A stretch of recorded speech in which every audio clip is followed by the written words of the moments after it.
Hello दोस्तों। Good morning, नमस्कार। आप सभी का स्वागत है आप सभी के अपने यूट्यूब चैनल परीक्षा की शिक्षा में। उम्मीद कर रहा हूँ, आशा कर रहा हूँ कि आप सभी जो कुशल मंगल है, स्वस्थ हैं, अपनी तैयारी जो है बढ़िया और अच्छे तरीके से आप सभी लोग जो है कर रहे हैं। तो जो भी क्लास में फर्स्ट टाइम आए हैं, पहली बार आए नए हैं, उन सबको बता दें कि हमारे चैनल पे जो है आपकी UP triple S C PT exam 2025 की जो आपकी तैयारी साथ रेगुलर बेसिस पर जो डेली करवाई जाए, तो जिसे भी तैयारी पूरी करनी है, कंप्लीट करनी है, क्या करेंगे, चैनल को जो है सब्सक्राइब करके आप लोग हमारे साथ जुड़ जाएंगे। क्लास का समय देखिए, जीके जीएस की जो है सुबह 10 बजे मॉर्निंग में आपसे को डेली बेसिस पे देखने को मिलती है। मैथ्स अगर आपकी जो क्लास है दोपहर को 2 बजे देखने को मिलती है। हिंदी की जो क्लास है शाम को 7 बजे आप सभी को देखने को मिलती है। आप सभी को इसी टाइम पर क्लास से जुड़ के अपनी तैयारी को पूरा और कंप्लीट करना चाहते हो, ठीक है। नीचे डिस्क्रिप्शन में आपको इंस्टाग्राम टेलीग्राम का लिंक मिलेगा, तो आप हमें इंस्टाग्राम पे फॉलो करेंगे, टेलीग्राम चैनल को ज्वाइन करेंगे। टेलीग्राम चैनल पे क्या है, डेली बेसिस पे क्लास का अपडेट और आपको एग्जाम का अपडेट जो है साथियों देखने को मिल जाएगा। तो आप लोग जो है टेलीग्राम चैनल को ज्वाइन कर लेंगे, ठीक है। चलिए क्लास से स्टार्ट करेंगे। एग्जाम डेट की बात करें तो 6 और 7 सितंबर को आपका एग्जाम डेट है, ठीक है। क्लियर है। चलिए चलते हैं, क्लास से स्टार्ट करते हैं। क्लास स्टार्ट करने से पहले जिसने अभी तक क्लास को लाइक नहीं किया, लाइक करेंगे, शेयर नहीं किया, शेयर करेंगे, और जिसने अभी तक चैनल को सब्सक्राइब नहीं किया है, वो लोग जो है चैनल को सब्सक्राइब कर लीजिए, ठीक है। चलिए पहला क्वेश्चन आपका दिया 1778 ईस्वी में अंग्रेजों ने रिक्त स्थान में पहली प्रिंटिंग प्रेस की स्थापना की थी। कहाँ? मद्रास में, बॉम्बे में, अहमदाबाद में या कलकत्ता में? 1778 ईस्वी में अंग्रेजों ने कहाँ पर जो है पहली प्रिंटिंग प्रेस की स्थापना की थी? तो आपका राइट आंसर हो जाएगा कलकत्ता में, ठीक है। ऑप्शन नंबर आपका डी सही उत्तर है, ठीक है। क्लियर सभी को। चलिए अगले क्वेश्चन की तरफ बढ़ेंगे। दूसरा नंबर पूछा है, गोहाना में किले का निर्माण किस राजा के द्वारा हुआ? बताइए, गोहाना में किले का निर्माण किस राजा के द्वारा हुआ? तो इसका राइट आंसर हो सकते हो पृथ्वीराज चौहान तृतीय के द्वारा, ठीक है। ऑप्शन नंबर आपका डी राइट। गोहाना के किले का निर्माण चौहान वंश के शासक पृथ्वीराज चौहान तृतीय द्वारा करवाया गया था, ठीक है। क्लियर है। और इस किले का जो नाम है, उन्होंने अपने सेनापति दरिया सिंह के नाम पर दरियापुर रखा है, ठीक है। चलिए अगले क्वेश्चन की तरफ बढ़ेंगे। आपका है तीसरा नंबर, बाबर और इब्राहिम लोदी के बीच 1526 ईस्वी में प्रसिद्ध लड़ाई कहाँ लड़ी गई थी? बताइए, बाबर और इब्राहिम लोदी के बीच जो है 1526 की ईस्वी में जो प्रसिद्ध लड़ाई है कहाँ लड़ी गई? पानीपत, रेवाड़ी, कुरुक्षेत्र या इनमें से कहीं नहीं? तो आपका राइट आंसर पानीपत का पहला युद्ध हुआ है, ठीक है। ऑप्शन नंबर आपका ए राइट होगा। 1526 ईस्वी में काबुल के तैमूरी शासक जरीदुद्दीन मोहम्मद बाबर की सेना ने दिल्ली के सुल्तान इब्राहिम लोदी की सेना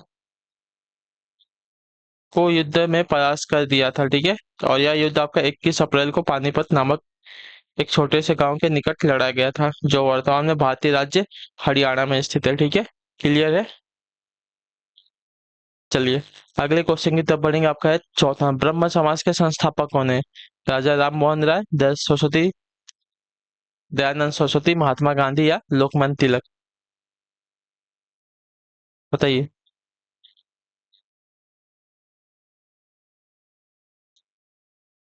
तो इसका राइट आंसर हो जाएगा साथियों राजा राम मोहन राय, ठीक है। 1828 ईस्वी में। क्लियर है। 1828 ईस्वी में राजा राम मोहन राय ने ब्रह्म समाज के क्या है, ब्रह्म समाज की स्थापना की थी, ठीक है। तो ऑप्शन नंबर आपका ए राइट हो जाएगा। क्लियर सभी को। चलिए अगले क्वेश्चन की तरफ बढ़ेंगे। आपका है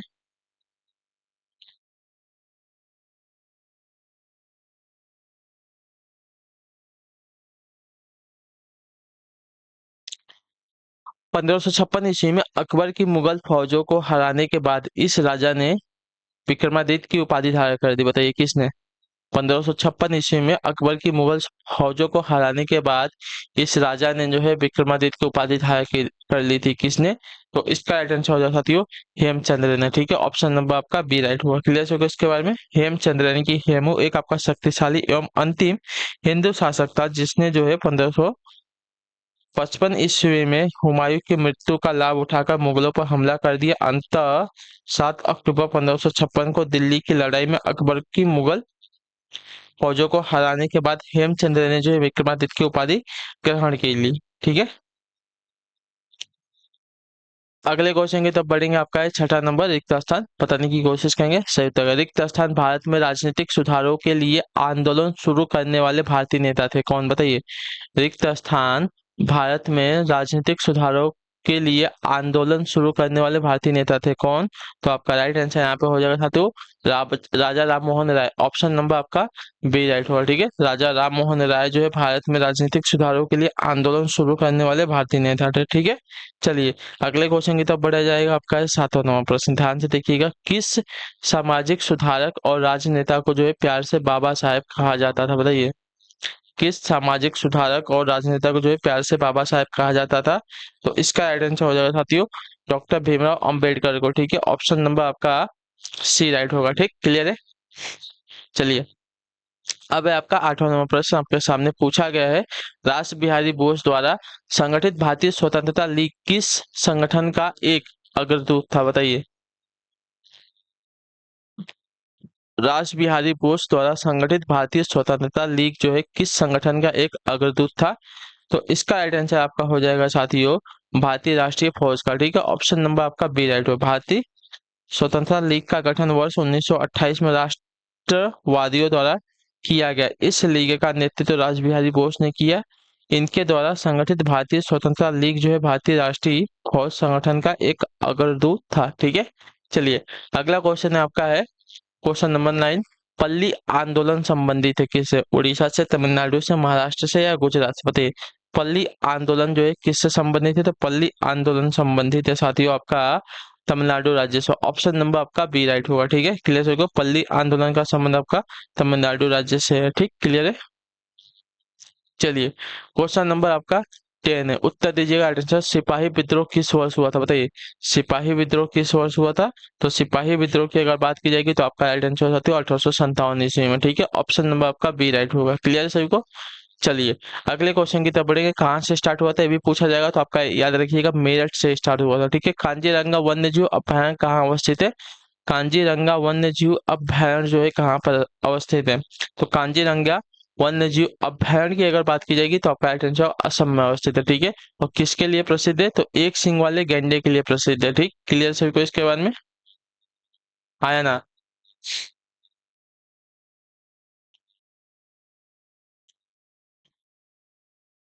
इसकी स्थापना वर्ष 1905 में की गई थी। ठीक है, चलिए अगला क्वेश्चन आपका भारत में मैग्नीज का अग्रणी उत्पादक है क्या, बताइए।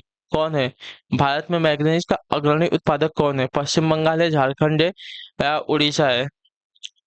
तो आपका राइट आंसर होते उड़ीसा। ऑप्शन नंबर सी आपका सही उत्तर होगा। ठीक है, क्लियर है। भारत में मैग्नीज का अग्रणी उत्पादक वर्ष 2017 से 18 के अनुसार मध्य प्रदेश, तत्पश्चात आपका उड़ीसा का स्थान आता है। ठीक है, चलिए मध्य प्रदेश पहले पे आता है, उसके बाद आपका उड़ीसा आता है। ठीक है, ये बात याद रखिएगा। अगला क्वेश्चन आपका है 13 नंबर प्रश्न, क्या देगा है। रबी की फसल रिक्त स्थान के अंत में बोई जाती है कब, बताइए। रबी की फसल किसके अंत में बोई जाती है, अक्टूबर के, नवंबर के, दिसंबर के या जनवरी के। तो आपका राइट आंसर हो जाती है नवंबर के अंत में बोई जाती है। ठीक है, ऑप्शन नंबर आपका बी राइट होगा। ठीक है, जैसे कि गेहूं, चना, जौ, मटर ये सभी आपकी रबी की फसल होती है जो कि नवंबर के अंत में बोई जाती है। ठीक है, क्लियर सभी को, और मार्च अप्रैल में काट ली जाती है। चलिए आपका है 14 नंबर प्रश्न, उत्तर देने की कोशिश करेंगे। निम्न में से कौन सी नदी जो है अरब सागर में नहीं मिलती है, बताइए। कौन सी नदी जो है अरब सागर में नहीं मिलती है। तो अरब सागर में नहीं मिलने वाली नदी का नाम आपका है साथियों गोदावरी नदी यहाँ पे। ठीक है, ऑप्शन नंबर आपका सी वाला जो दिया गया है आपका राइट आंसर होगा। ठीक है, क्लियर सभी को। गोदावरी नदी जो है अरब सागर में नहीं मिलती है, जबकि साबरमती, नर्मदा और ताप्ती नदी जो है अरब सागर में गिरती है। ठीक है,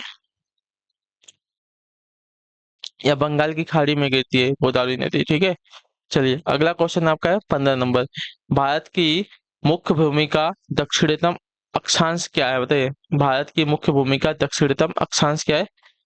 तो भारत की मुख्य भूमिका दक्षिणतम अक्षांश आपका जो है 8 डिग्री 4 नॉर्थ अक्षांश है। ठीक है, ऑप्शन नंबर आपका डी राइट होगा। क्लियर से को, भारत की मुख्य भूमि 8 डिग्री 4 नॉर्थ अक्षांश से लेकर जो है 37 डिग्री 6 उत्तरी अक्षांश के बीच तथा 68 डिग्री 7 पूर्व देशांतर से 97 डिग्री 25 पूर्व देशांतर के मध्य फैला हुआ है। ठीक है, तो दक्षिणतम पूछा है, तो दक्षिणतम जो है 8 डिग्री और 4 नॉर्थ अक्षांश पर स्थित है। ठीक है, क्लियर है सभी को।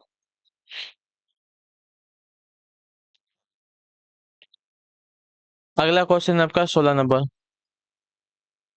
उपभोग फलन C equal to A plus B Y में B किसे दर्शाता है, बताइए। उपभोग फलन जो है C equal to A plus B Y में B क्या किसे दर्शाता है, तो B जो है आपका दर्शाता है सीमांत उपभोग को। ठीक है, सीमांत उपभोग प्रवृत्ति को दर्शाता है। ठीक है, तो ऑप्शन नंबर आपका जो डी दिया गया है साथी आपका राइट आंसर होगा। क्लियर सभी को इसके बारे में। Marginal propensity of marginal propensity to consume. ठीक है, सीमांत उपभोग प्रवृत्ति को दर्शाता है बी इसमें।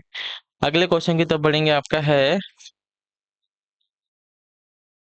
17 नंबर। क्या देगा, विशेष घटक योजना को वर्ष 1976 में भारत सरकार द्वारा रिक्त स्थान के कल्याण के लिए शुरू किया गया था। बताइए किसके कल्याण के लिए, तो आपका राइट आंसर हो सकते हो अनुसूचित जाति के लिए। ठीक है, ऑप्शन नंबर आपका बी राइट होगा। क्लियर सभी को इसके बारे में। विशेष घटक योजना वर्ष 1976 में भारत सरकार द्वारा जो है अनुसूचित जाति के लिए, जाति के कल्याण के लिए शुरू किया गया था। ठीक है, अगला क्वेश्चन है आपका है 18 नंबर। जिस दर पर आरबीआई जो है वाणिज्यिक बैंकों से ऋण लेता है उसे क्या कहते हैं, बताइए। जिस दर पर आरबीआई जो है वाणिज्यिक बैंकों से ऋण लेता है उसे क्या कहते हैं, तो उसे कहा जाता है आपका रिवर्स रेपो रेट। ठीक है, ऑप्शन नंबर आपका डी राइट हो जाएगा। ठीक है, क्लियर है। चलिए अगले क्वेश्चन की तरफ बढ़ेंगे, आपका 19वां प्रश्न। उत्तर दीजिएगा राइट आंसर का। निम्नलिखित में से कौन से सामान या मद जीएसटी के अंतर्गत छूट प्राप्त हैं या शून्य कर दर या 0% प्रभावित है, बताइए। निम्नलिखित में से कौन से सामान या मद जो है जीएसटी के अंतर्गत छूट प्राप्त है इनको, या शून्य कर दर या 0% प्रभावित है। समाचार पत्र पर, कुमकुम और बिंदी पर, प्रसंस्कृत फल और सब्जी पर, रेशम कीट और खादी धागा पर, या अंतरिक्ष यान पर।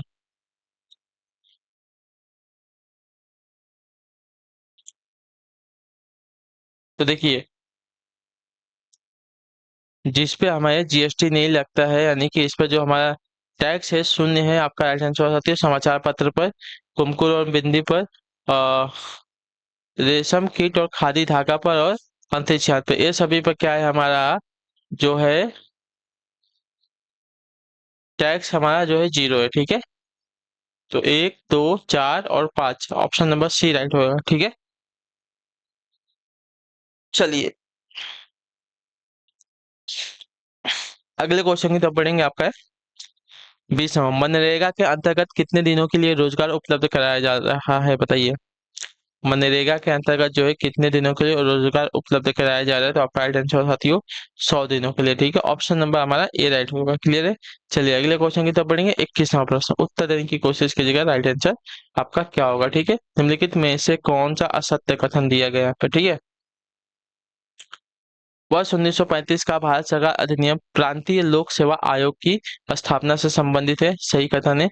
वर्ष 1909 का भारत सरकार अधिनियम मुस्लिमों के लिए पृथक चुनाव का प्रावधान करता है, ये भी आपका सही कथन है। वर्ष 1919 के भारत सरकार अधिनियम ने देश में प्रथम बार सदनीय और प्रत्यक्ष चुनाव की शुरुआत की थी, ये भी आपका सही कथन है, यानी कि लास्ट वाला कथन आपका गलत होगा। 1947 में भारत के स्वतंत्रता अधिनियम ने कॉमनवेल्थ देशों के लिए के समूह में भारत को शामिल किया, आपका गलत कथन है। ठीक है, ऑप्शन नंबर आपका डी वाला जो कथन दिया गया साथियों आपका रॉन्ग कथन है, सही कथन नहीं है, सत्य कथन है। ठीक,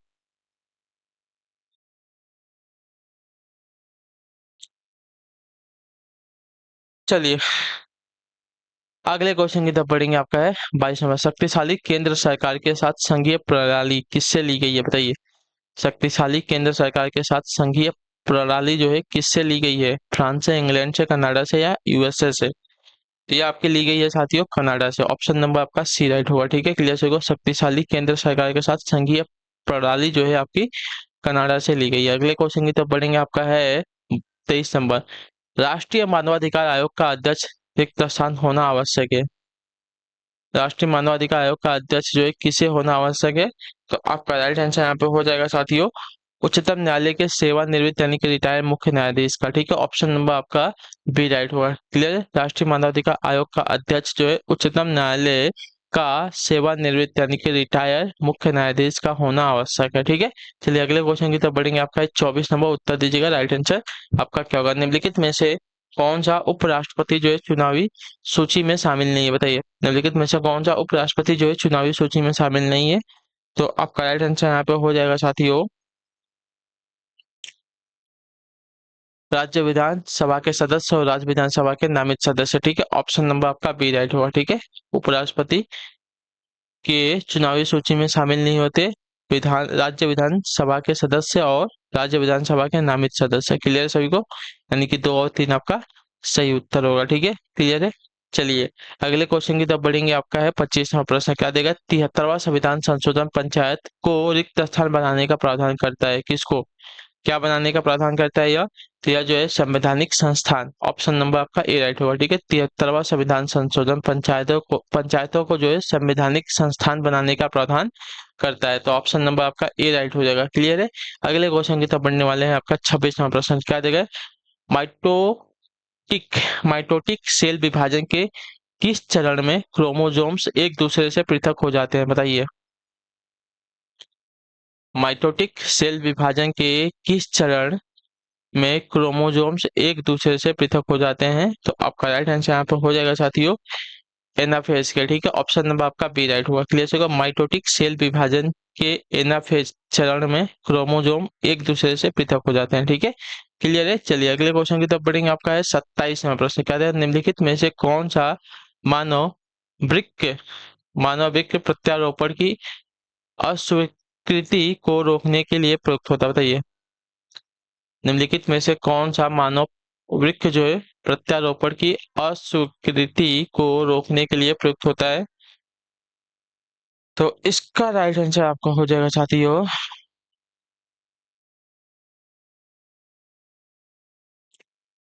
MAMS। ठीक है, यानी कि मोनोक्लोनल एंटीबॉडी। ठीक है, ऑप्शन नंबर आपका ए राइट होगा। ठीक है, मोनोक्लोनल एंटीबॉडी जो है मानव वृक्क प्रत्यारोपण की अस्वीकृति को रोकने के लिए प्रयुक्त होती है। क्लियर है सभी को? ऑप्शन नंबर आपका ए राइट है। अगले क्वेश्चन का 28 है 28वां प्रश्न, क्या है? जब वस्तु को वक्रता केंद्र के पीछे रखा जाता है, ठीक है, तो अवतल दर्पण के कारण बनने वाले प्रतिबिंब की प्रकृति कैसी होती है? बताइए, जब वस्तु को वक्रता केंद्र के पीछे रखा जाता है तो अवतल दर्पण के कारण बनने वाले प्रतिबिंब की प्रकृति कैसी होती है? बताइए, इसका राइट आंसर क्या हो जाएगा? तो इसका राइट आंसर हो जाएगा साथियों यह आपकी वास्तविक और उल्टी होती है। ठीक है, ऑप्शन नंबर आपका ए राइट हो जाएगा। ठीक है, क्लियर सभी को? जब वस्तु को वक्रता केंद्र के पीछे रखा जाता है तो अवतल दर्पण के कारण बनने वाली प्रतिबिंब की प्रकृति आपकी जो वास्तविक और उल्टी होती है। ठीक है, चलिए अगले क्वेश्चन की तरफ बढ़ेंगे। आपका है 29 नंबर प्रश्न, क्या देगा है? कौन सा विद्युत घटक विद्युत परिपथ और यंत्रों को संभावित हानि से बचाता है? बताइए, निम्नलिखित में से कौन सा विद्युत घटक जो है विद्युत परिपथ और यंत्रों को संभावित हानि से बचाता है? तो आपका राइट आंसर हो जाती हो विद्युत फ्यूज। ऑप्शन नंबर हमारा सी राइट होगा। क्लियर सभी को? हाँ या ना?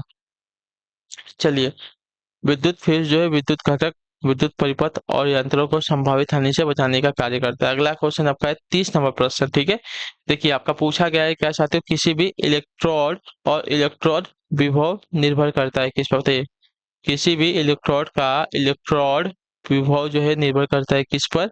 तो आपका राइट आंसर यहाँ पे हो जाएगा साथियों देखिए धातु की प्रकृति पर, विलयन के तार पर और विलयन के मोरलता पर। तो ये सभी के सभी आपके राइट आंसर होंगे। ठीक है, क्लियर सभी को? हाँ या ना?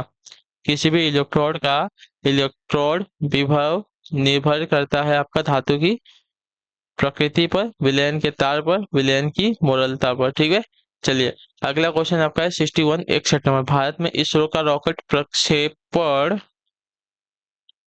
पैड कहाँ स्थित है? बताइए, भारत में इसरो का रॉकेट प्रक्षेपण पैड कहाँ पर स्थित है? श्रीहरिकोटा, ट्राम्बे, बेंगलोर या मैसूर? तो आपका राइट आंसर यहाँ पे हो जाएगा साथियों श्रीहरिकोटा में। ठीक है, ऑप्शन नंबर हमारा ए राइट है। क्लियर सभी को?